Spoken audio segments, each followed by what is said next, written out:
Islam itu agama yang pro ilmu, jadi cocok tidak cocok.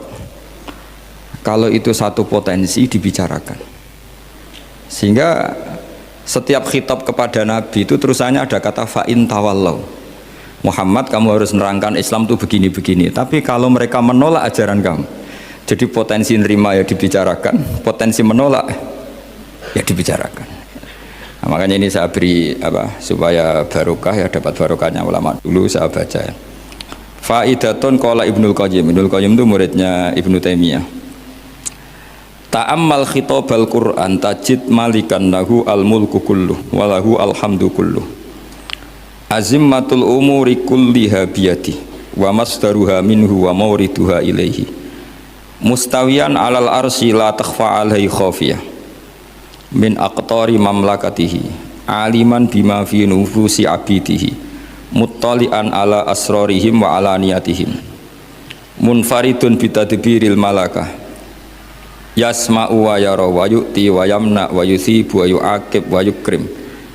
Jadi begini maksudnya, khitab itu otoritas dari minal a'la ilal adna, dari yang lebih kuat ke yang lebih bawah, itu namanya khitab.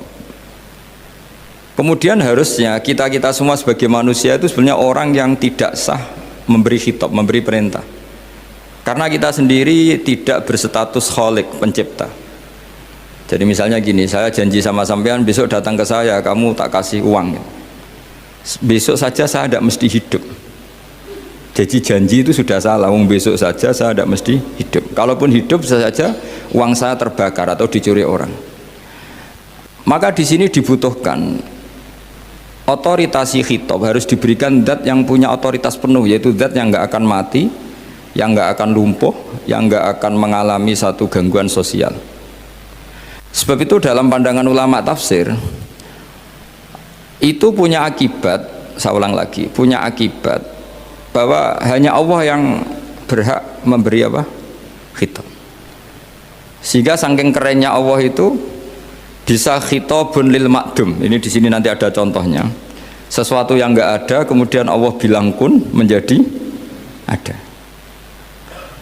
Sehingga Allah itu nggak bisa dibantah, nggak bisa ditentang, karena bisa apa saja.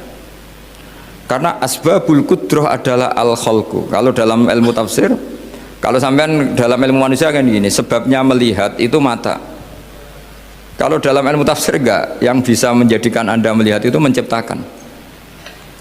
Saya ulang lagi ya, jadi kalau dalam ilmu tafsir, asbabur ru'yah itu al-khalqu, bukan al-basar.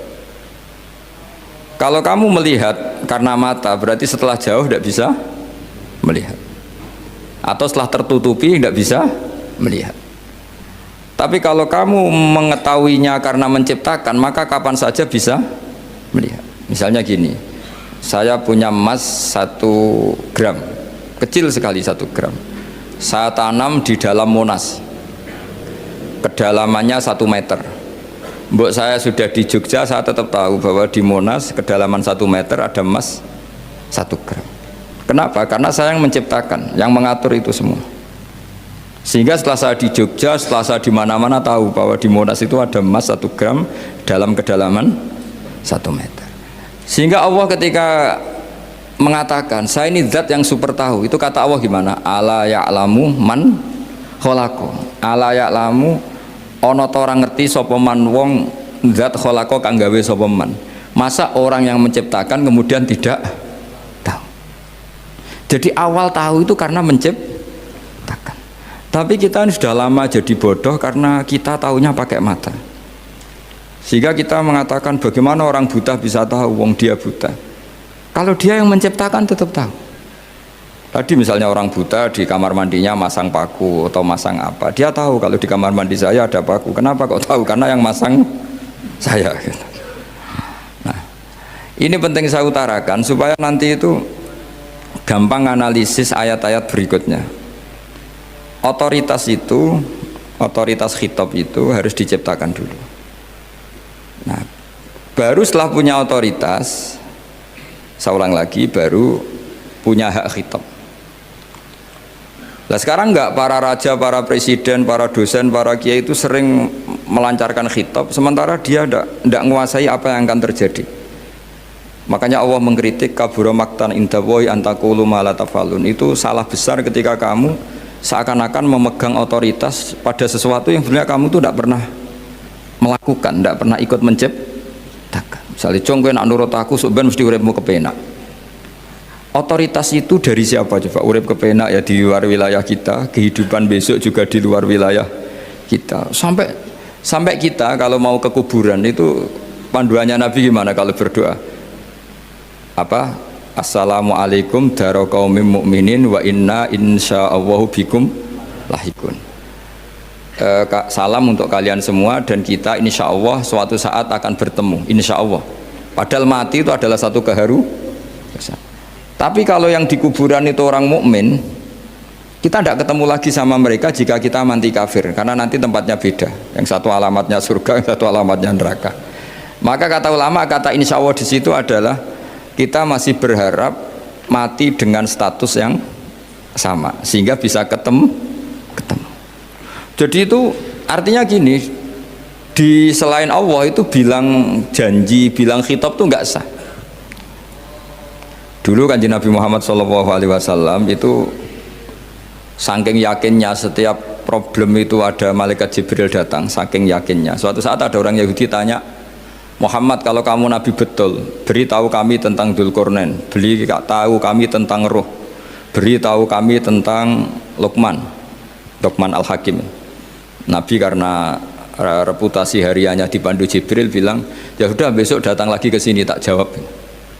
Ternyata Jibril nggak datang, padahal semua ditunggu lama nggak datang sampai utusan. Padahal yang tanya orang Yahudi yang sukanya bully Nabi, lama nggak datang. Lama-lama protes, Jibril ini gimana, saya dalam keadaan tertekan malah tidak datang. Datang Jibril dengan tanda kutip nyalahkan, yaitu ada ayat wala taqulanna li syai'in inni fa'ilun dzalika ghadan illa ayyasha. Jangan katakan besok bisa melakukan sesuatu tanpa mensandarkan itu semua kepada kekuasaannya Allah Subhanahu wa taala. Akhirnya semenjak itu Nabi mensyariatkan kalau kamu janji harus mengatakan insya Allah.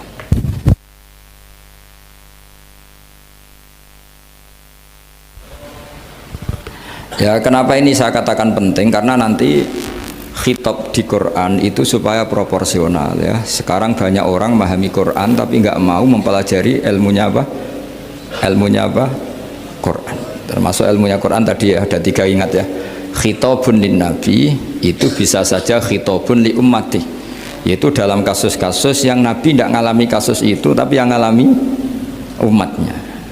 Nah, kenapa khitabnya tetap kepada Nabi? Karena yang bisa komunikasi dengan Allah itu hanya Nabi. Makanya bisa dilihat di ya ayyuhan nabiyyu itu mufrad mudzakkar. Nabi Muhammad itu satu orang yang berstatus lelaki. Kemudian idza talaqtum itu kalian semua. Harusnya kan kamu, karena dari satu orang ke satu orang. Tapi ini enggak. Wahai Nabi, jika kalian umatmu gitu. Jadi karena yang alami tolak itu umatnya. Terus kedua khitabun lin nabi, dan yang dimaksud itu memang Nabi, kayak sholat tahajud. Sholat tahajud itu sholat yang memang untuk Nabi, karena tahajud yang menjadikan punya hak syafaat itu hanya Nabi. Sehingga ketika ulama, Nabi itu wajib tahajud, tapi kalau umatnya hanya sunat tahajud. Jadi Nabi itu termasuk ya kelebihannya sekaligus bebannya wajib apa? Tahajud. Tapi bagi umatnya sunat. Kenapa? Karena Nabi ingin sekali punya hak syafaat. Kemudian sama Allah diberi instruksi, diberi syarat wa minal laili fatahajjat bihi nafilatallak asa ayyab'atsaka rabbuka maqama mahmuda. Muhammad, kalau malam kamu harus tahajud supaya kamu nanti diberi hak syafaat. Itu kalau umatnya tahajud nggak boleh sampai diteruskan ayat-ayat sa'ayat asuka, karena kamu tuh tidak punya hak syafaat.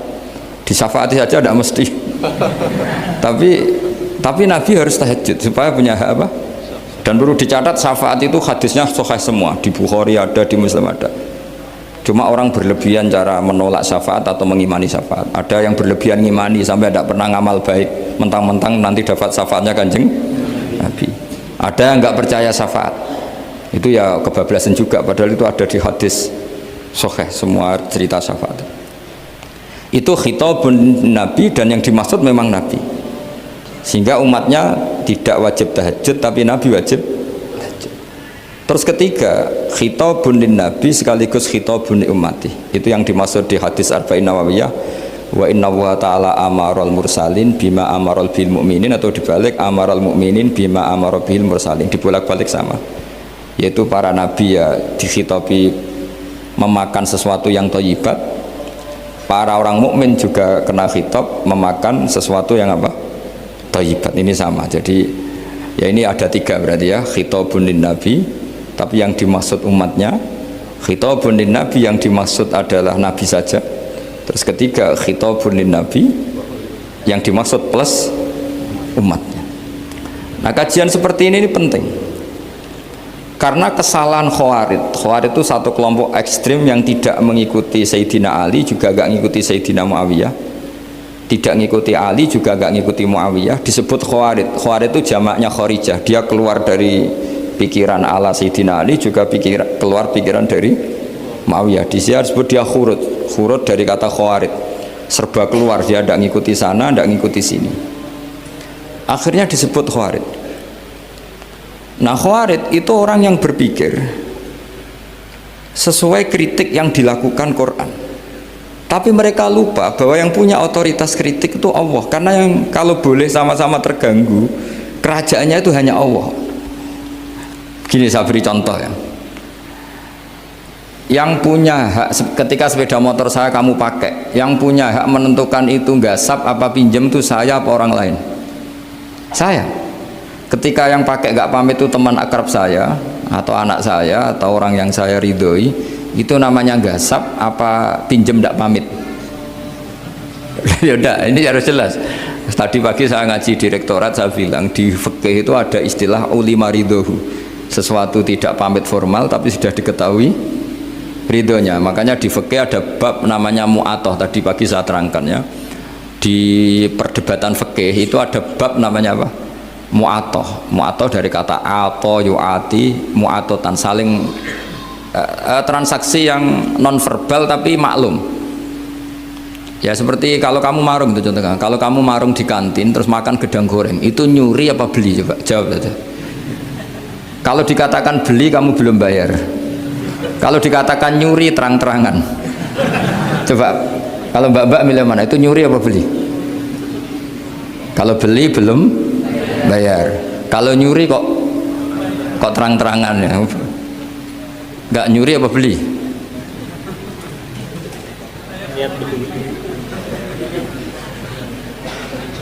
Jadi ada gedang goreng di warung, kamu datang langsung makan, ada kerupuk dimakan, ada telur asin dimakan, itu nyuri apa beli? Nah, itu kalau orang fikih dibabkan kitabul bai'il mu'atoh, akad beli lewat jalur mu'atoh. Menurut Imam Abu Hanifah seperti itu dikatakan beliau pakai dalil al-adat muhakamah, bahwa adat itu berposisi seperti hukum. Karena posisi di warung, maka ngambil di situ dianggap memulai akad jual beli. Tapi karena ini sesuatu yang potensi masalah, Imam Syafi'i mengatakan itu enggak baik, enggak sah. Karena nanti kalau asumsi kamu gedang goreng itu 1.000, ternyata diregani 5.000 kan mangkel. Nah itu resikonya di situ, ya kan? Tapi kalau misalnya itu dikatakan, makanya Imam Syafi'i mengatakan itu profesional. Itu namanya ghormu. Ketika Anda bayar 5.000, itu namanya tebusan kesalahan. Jadi Imam Syafi'i melihat itu tidak jual beli, tapi tebusan kesalahan. Sehingga kalau saya jadi hakim, misalnya pembeli bilang asumsi saya 1.000 Gus, terus kata baik, kata penjual, enggak Gus itu tak jual 5.000, saya harus memenangkan baik. Memenangkan siapa? Penjual. Karena penjual adalah pemilik gedang goreng itu, dan posisi yang makan adalah perusak barang orang lain. Gitu. Sehingga dimenangkan penjual, ya dimenangkan penjual. Kenapa dimenangkan? Karena cara berpikir fikih, karena dia yang punya otoritas itu, punya otoritas kepemilikan. Itu dalam fikih madzhab apa? Syafi'i. Nah, itu penting dalam analogi surga dan neraka. Orang Khawarij itu kalau ada orang dosa, itu dikatakan sudah tidak Islam lagi, dia sudah keluar dari Islam. Orang dosa itu wajib disiksa oleh Allah. Mereka bilangnya ya wajib.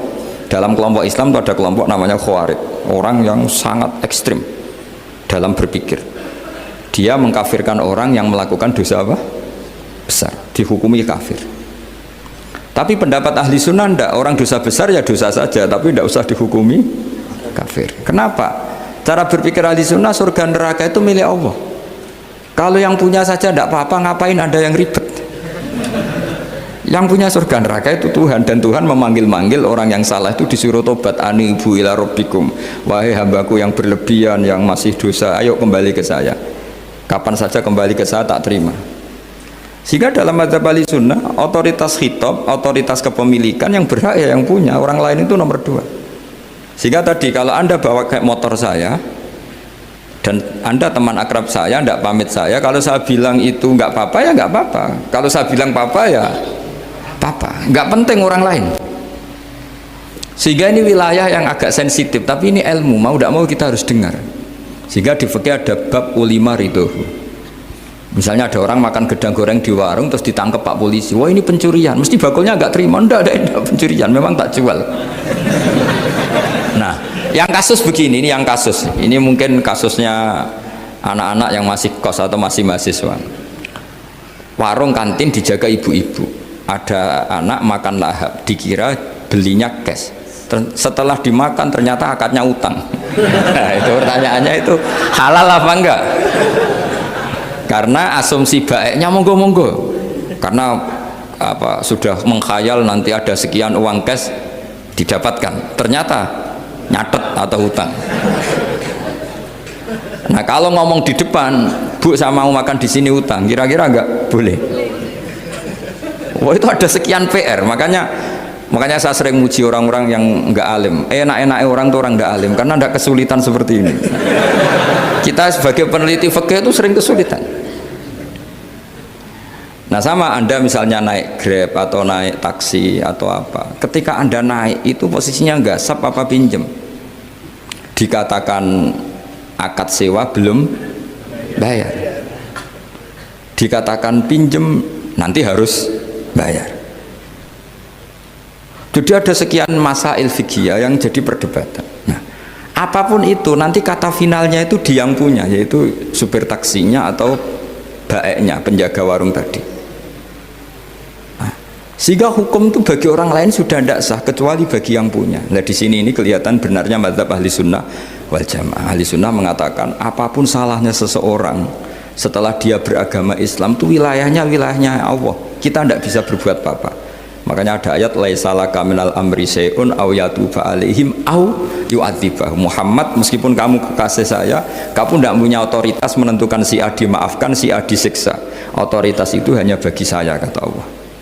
Sehingga banyak orang yang Nabi kurang srek karena membunuh pamannya Hamzah malah dikasih tobat sama Allah, namanya Wahsy. Wahsy itu orang yang Nabi gak suka karena pernah membunuh Sayyid Hamzah di perang Uhud, tapi sama Allah marah dikasih tobat. Salabah yang sering ibadah di masjid, sering iktikaf, saking seringnya ibadah itu sampai digelari hamamatul masjid, merpatinya masjid. Tapi naudzubillah beliau malah berakhir dengan su'ul khatimah. Kita tidak pernah tahu. Kenapa begitu? Karena begini, wilayah yang absolut itu hanya milik Allah Subhanahu wa Ta'ala. Sehingga Nabi kalau ketemu Wahsy ya bilang, iman kamu sudah saya terima, Islam kamu sudah saya terima, tapi saya ini manusia, tolong sembunyikan wajahmu dari saya, karena kalau saya ingat kamu itu mangkel, karena ingat kamu pernah membunuh Hamzah. Tapi saya sebagai Nabi harus nerima iman kamu, karena Nabi itu gak boleh dendam.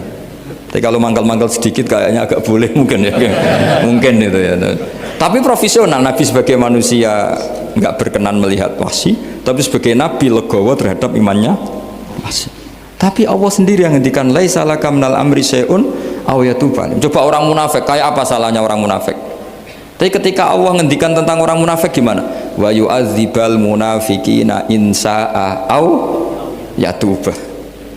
Allah bisa saja menyiksa orang munafik insya Allah kalau berkehendak, ya tuba, atau Allah mengasih tobat. Nah, karena pendapat ahli sunnah itu lebih valid sesuai ayat-ayat Quran, maka yang diikuti mayoritas di dunia adalah mazhab ahli sunnah wal jamaah.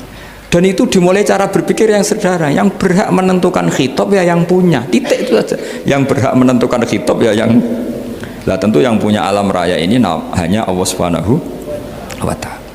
Makanya Allah mensifati dirinya Malik Yaumiddin. Kita tidak bisa. Makanya bahaya ya, pikiran-pikiran kayak Khawarij itu bahaya. Sampai nggak usah tanya saya. Lalu Khawarij kalau di era modern siapa Gus? Anda provokator kalau tanya gitu. Ya itu tidak boleh provokator. Pokoknya pikiran itu salah karena membatasi otoritas Allah Subhanahu wa ta'ala. Allah itu paling tersinggung kalau sifatnya dipakai, dicatut. Di Sahih Muslim itu ada riwayat, di hadis Muslim termasuk hadis Sahih itu Bukhari dan Muslim, itu ada seorang soleh sujud. Pas sujud dia diinjek orang preman, kira-kira seperti itu kalau sama diinjek. Terus si yang sujud tadi bilang gini, wallahi, ada kata wallahi, wallahi la yaghfiru wallahu laka, demi Allah, Allah tidak akan maafkan kamu. Saat itu juga Allah ngasih wahyu kepada Nabi di zaman itu, bilang ke yang sujud, pahala sujud tak cabut, dia tidak punya pahala, dan yang menginjek dosanya tak ampuni. Terus Nabinya tanya, kenapa ya Allah? Saya tersinggung, kata Allah, hanya disetatuskan nggak bisa memaafkan. Padahal wa anal ghafir wa anal akhid bidzunub, saya adalah zat yang bisa maafkan, bisa nyiksa. Kenapa status saya tinggal satu? Allah kan bisa kan, walillahi mulkus samawati wal ardh yaghfiru liman yasha wa yu'adzibu man yasha. Tapi si yang sujud tadi menstatuskan Allah hanya satu, yaitu yu'adzib, menyik. Itu kata Allah, kok enak, saya ini Tuhan, bisa menyiksa, bisa mengampuni, kenapa status saya jadi satu? Kamu kan mesti gak terima. Status kamu dihilangkan satu, terima gak kamu? Gak terima. Sebagai suami kamu tetap punya dua status, bisa meneruskan nikah, bisa menceraikan. Coba status kamu tak ambil satu, nggak boleh menceraikan. Istri kamu gendut, walek, cerewet. Wah, posengnya bukan main itu. Sama mbak-mbak juga sama. Sebagai istri harus nurut sama suami gini-gini, tapi juga punya hak rafa, hak mengajukan gugatan cerai jika suaminya tidak jelas. Mau nggak dicabut status hak rafa? Nggak mau. Kalau punya suami walek, jelek, senang goda perempuan lain, itu kan. Nah, Allah itu punya status bisa memaafkan, juga punya status bisa menyiksa. Terus orang-orang yang sok soleh dengan tanda kutip itu kadang-kadang inginnya Allah tuh nyiksa terus sama musuhnya. Kalau sama dia memaafkan terus. Terus corong Jawa kan, aku mbahmu tapi kan gitu kira-kira. Kok enak gitu. Nah, jadi ya sudah seperti itu. Lagi-lagi kata kuncinya apa? Beri otoritas itu hanya kepada Allah Subhanahu wa ta'ala, karena dia adalah pemilik otoritas sejati. Sehingga zaman Nabi siapa saja itu, ya mungkin orang kayak apa dulu, Khalid bin Walid, perang Uhud kalah, itu panglimanya orang kafir zaman itu siapa? Khalid bin Walid. Dan dia melakukan pembunuhan masif zaman itu, tapi dia dikasih tobat, namanya Khalid bin Walid. Tapi Sa'labah yang tukang di masjid kadang berakhir seperti itu. Ya sudah, akhirnya kita mau tidak mau ya sudah introspeksi. Sampai sesoleh apapun kita selalu diajarkan doa, ya muqallibal qulub tsabbit qalbi ala dini. Karena kayak apa kalau hati kita dibolak-balik?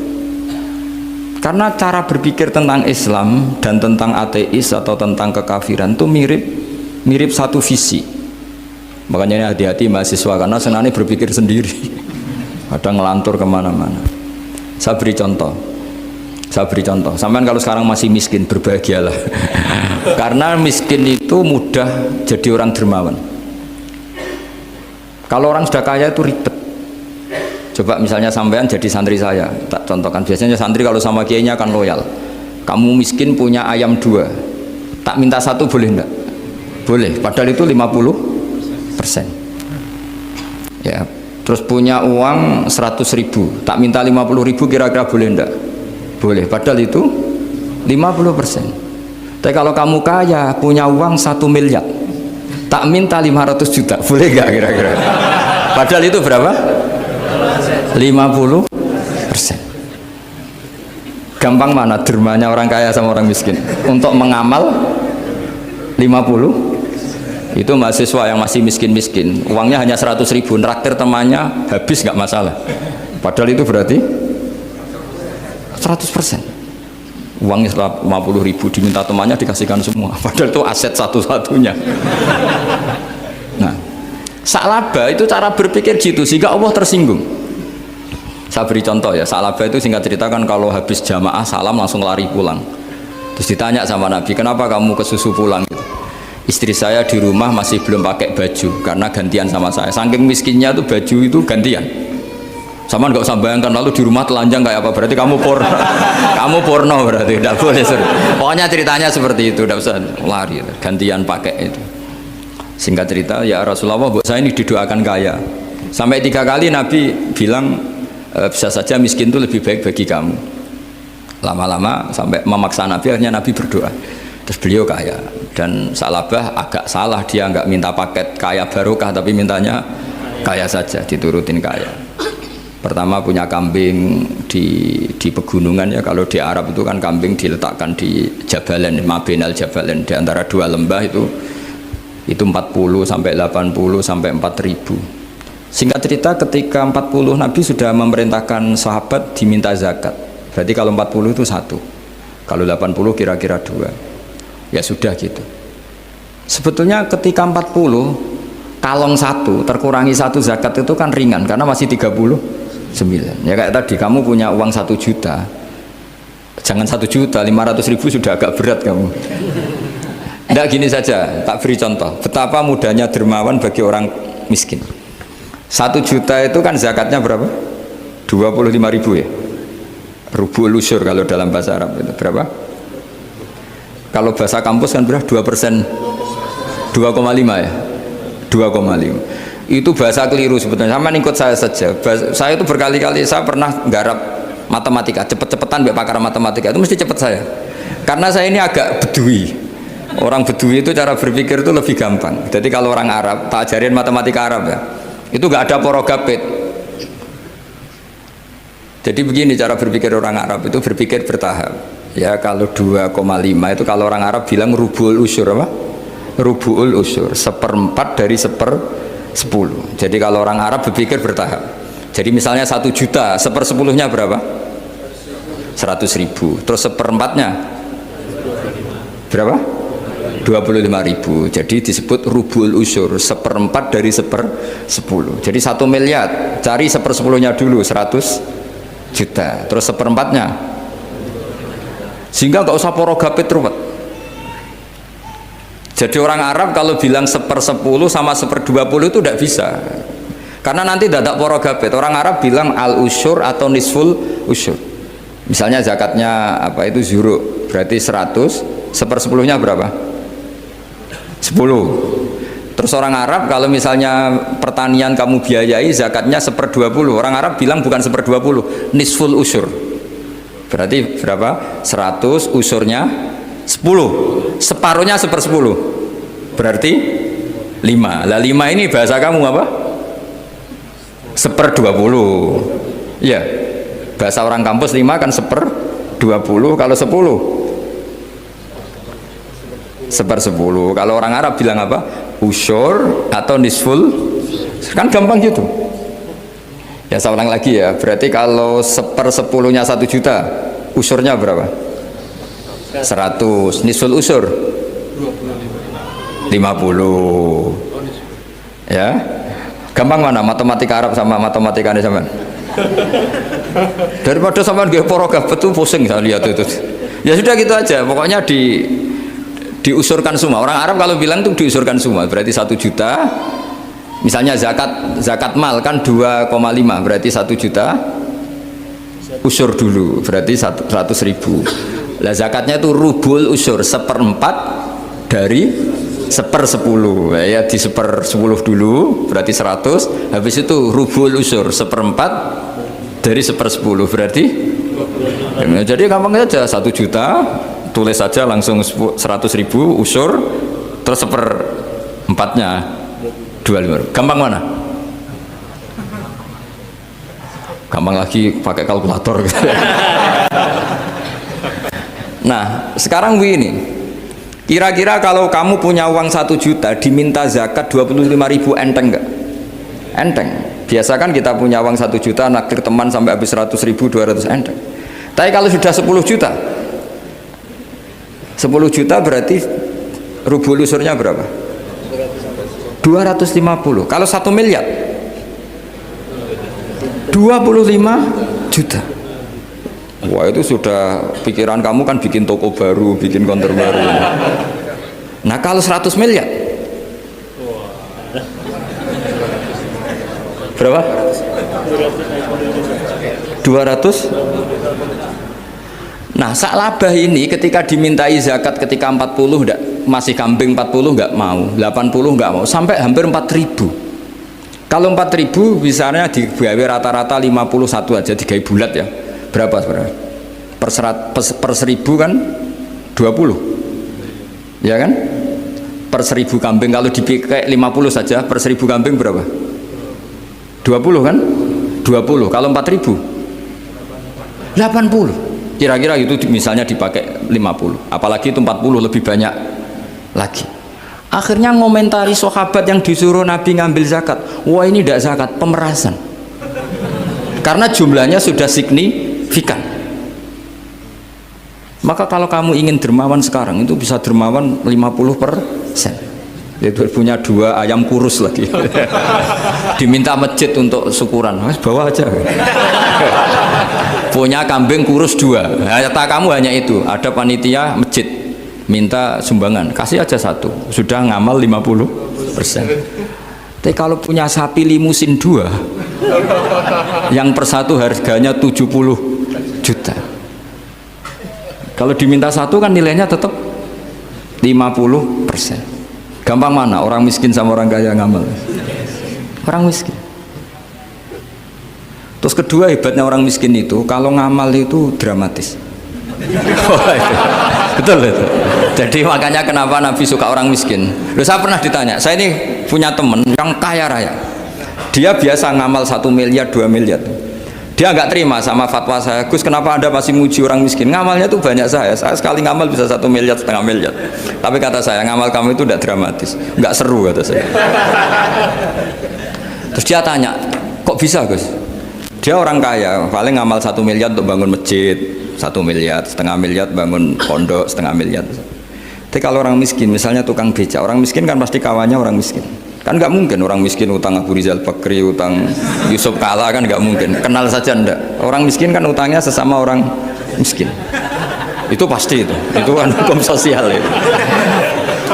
Nah ternyata itu apa? Hari itu anaknya ndak makan, hari itu istrinya mau kelahiran. Utang sesama miskin, diutangi 50.000. Tapi uang ini dramatis, kalau hari itu nggak makan mati. Artinya apa? Ada orang amal 1 miliar untuk bangunan, kadang aksesoris, yang satu ngutangi 50.000 tapi taruhannya nyawa. Nah sekarang menyelamatkan nyawa sama bangunan keren mana? Maka berbahagialah orang miskin, karena komunitas mereka ini utang piutang urusan apa? Nyawa. Jadi ini lebih dramatis ya, lebih dramatis, lebih keren. Loh, makanya utang piutang orang miskin itu paling diabadikan Quran karena lebih keren, lebih keren. Karena nyawa apa? Loh, saya ini kan termasuk kecil sudah kiai agak keren, sudah kiai agak mapan. Itu kalau orang-orang kaya nawarin saya paling, Gus nggak ganti mobil, nggak ganti aksesoris mobil itu nggak keren. Al-Nadikan tetap ngamal pun nggak keren. Tapi kalau orang miskin, saya sering kan dengar cerita mereka orang itu ngeri. Kayak cerita yang diabadikan Quran itu, wa yu'thiruna ala anfusihim walau kana bihim khassasah. Itu Nabi ngumumkan, saya punya tamu tapi hari ini saya tidak bisa hormat tamu. Ada sahabat yang usul, saya ya Rasulullah, perlu dicatat dulu di Arab tuh nggak ada warung, nggak ada GoFood, nggak bisa kamu pesen online terus, wah nih nanti delivery gitu nggak bisa. Nah terus akhirnya datang ke rumahnya, datang istri saya, ada makanan tidak ada hanya untuk jatahnya bayi. Terus ya sudah, bayinya kamu tidurkan supaya jatah itu dimakan tamunya Rasulullah. Tapi kan jatahnya orang satu, tamunya kan malu kalau nggak ada yang nemanin. Terus ya sudah, lampunya dimatiin, pura-pura kamu nemanin. Wos yang satu ya ada piring sama sendok pura-pura nemanin, yang satu makan betul. Itu diabadikan Quran. Karena apa? Dramatis gitu.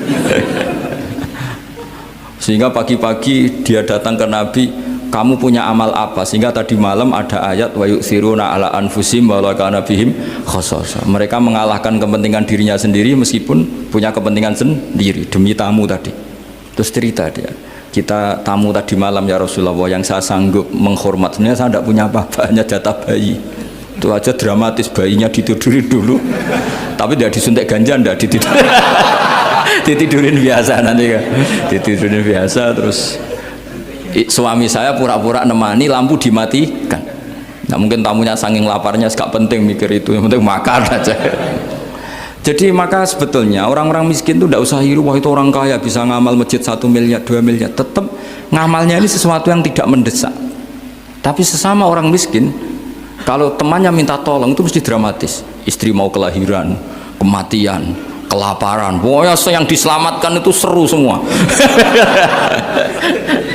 Artinya gini ya, kalau miskin ya nikmati saja, itu ada peluang untuk menyalip pahalanya orang-orang. Tapi yang kaya ya tetap kaya. Kalau semuanya miskin, nanti yang miskin kerja di mana kalau semuanya miskin? Ya kembali ke tadi, ke ilmu khitab. Kalau ini tidak dipelajari, maka orang khawarid ini megang otoritas. Tidak bisa. Mereka nggak menguasai pintu surga maupun pintu neraka. Nggak bisa. Mereka dengan seenaknya, tobatnya orang yang pernah gini nggak diterima. Tidak bisa. Wilayah yang nerima tidak itu wilayahnya Allah Subhanahu wa Ta'ala. Sehingga kita tetap berpendapat sesuai eksplisit yang ada di Quran. Walillahi mulkus samawati wal ardi, apa? Yaghfiru liman yasha wa yu'adzibu man yasha.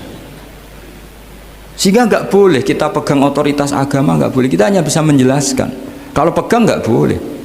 Misalnya saya dengan sampean surganya dulu mana? Bisa saja dulu jenengan. Kok bisa Gus? Iya kan? Mungkin wah keren ngaji tawaduk mau. Mungkin saya dari bab tawaduk keren sampean. Di bawah saya di atas, di bab tawaduk keren sampean. Jika kalau surga kok jalurnya tawaduk, mesti dulu sampean. Karena sampean di bawah, saya di atas. Tapi saya nanti protes sama Allah. Protesnya gini, posisi saya diperintah ya Allah. Gayanya mereka duduk di bawah, tapi merintahkan saya supaya mau mengajar. Jadi nggak ada sopan-sopannya, karena mereka merintah ya. Ya terutama di PPAI ya Pak. Oh itu nggak sopan sekali kan merintah. Sehingga kalau yang dipandang, makanya masyhur itu kan, ada wali itu yang satu jadi wali karena sholat di shaf awal, keren kan, shaf awal fadilahnya utamanya kan luar biasa. Yang satu kalau sholat tuh di belakang terus, tapi juga jadi wali. Yang depan agak protes, ya Allah kenapa ini jadi wali padahal sholatnya di belakang. Jawabannya lucu yang di belakang. Kenapa? Saya itu malu, saya ini masih banyak dosa, banyak salah, kok di depan kok kayak suci sendiri aja. Jadi kalau kamu sowan sama raja atau sama kiai, yang paling depan itu kan yang kepedean, dia milih yang belakang jadi sopan aja, gak terlalu deket gitu. Orang itu tidak pernah tahu, kadang-kadang Allah itu kita tidak pernah tahu. Andai kan boleh dibahasakan, kita tidak pernah tahu cara berpikir Tuhan. Jadi Allah itu zat yang mau, ya itu tadi otoritasnya penuh. Makanya saya pernah cerita di mana-mana, di kitab-kitab yang saya baca itu ada 2 orang yang ahli neraka, sudah di neraka. Ini sekaligus ijazah, saya ulang lagi sekaligus ijazah, bisa dipraktekkan nanti itu. Setelah itu 2 orang ini dipanggil ke surga sama Allah. Allah itu tanyanya ya aneh, enak di neraka? Ya udah enak di neraka. Ya gak enak di neraka, kok ditanya enak enggak ya gak enak. Ya sudah kembali lagi ke neraka, lari kencang-kencang, lari menuju neraka. Lari sama Allah dipanggil lagi, loh kenapa kamu semangat?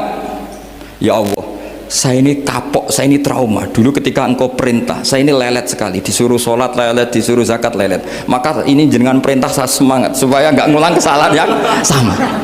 Akhirnya sama Allah dipanggil, ya sudah di surga aja, di surga. Karena semangat lari menuju neraka. Maka ini ijazah, nanti kalau di mahsyar ya kamu dipanggil, ayo masuk neraka, harus apa? Semangat, semangat, harus semangat. Oke Gusti, semangat. Lah repotnya kalau nggak dipanggil lagi. Akhirnya barokahnya semangat itu dia di surga. Kita tidak pernah tahu cara berpikir Tuhan, nanti kan boleh dibahasakan seperti itu. Yang satu, ayo kembali lagi ke neraka, tolah itu, jalan noleh lagi, sampai itu gak semangat noleh lagi. Terus ditanya sama, kenapa kamu tolah gitu?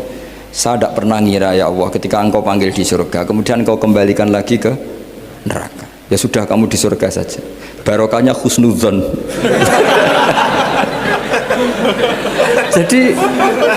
jadi Tuhan itu unik.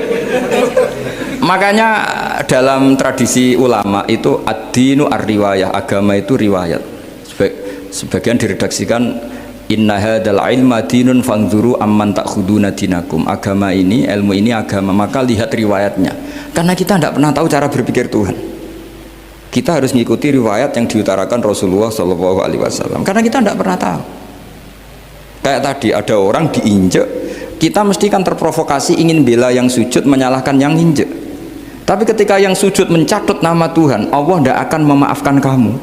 Itu Tuhan tersinggung karena sifatnya direduksi satu, diambil satu, disembunyikan satu.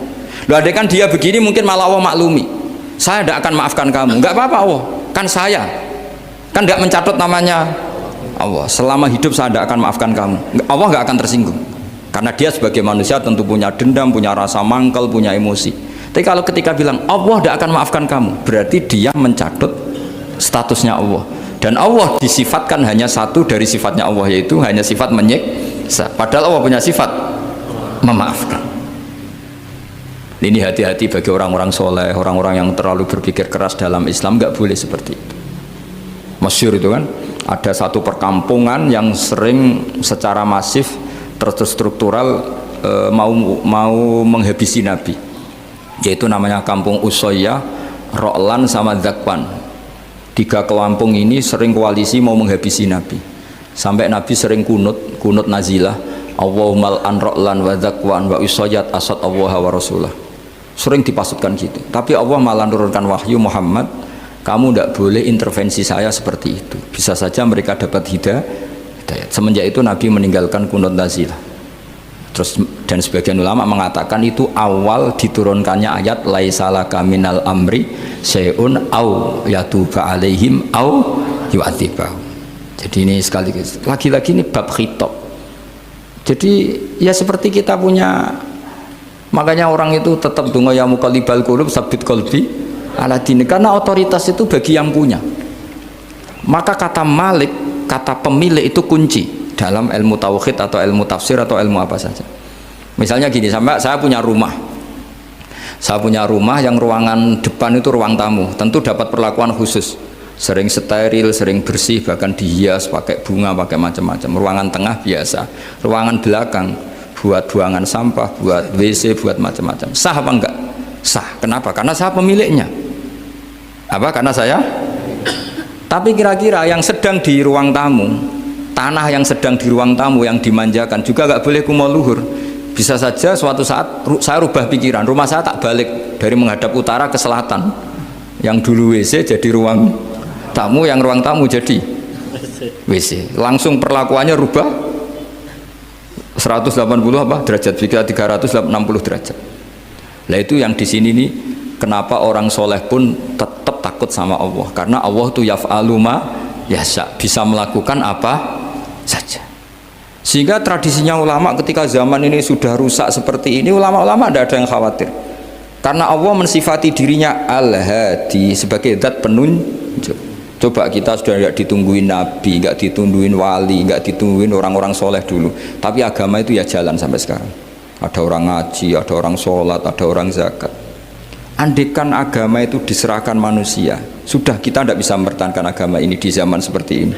Tapi karena Allah itu al-hadi, zat yang memberi petunjuk, dan sifat Allah Ta'ala pasti tata'atsaru bi khalqih, pasti ada akibatnya di makhluk. Seperti Allah mensifati dirinya ar-razzaq, yang memberi rizki. Buat zaman buyut-buyut perang dijajah Belanda ya tetap makan, ya tetap kawin, kadang istrinya banyak, padahal zaman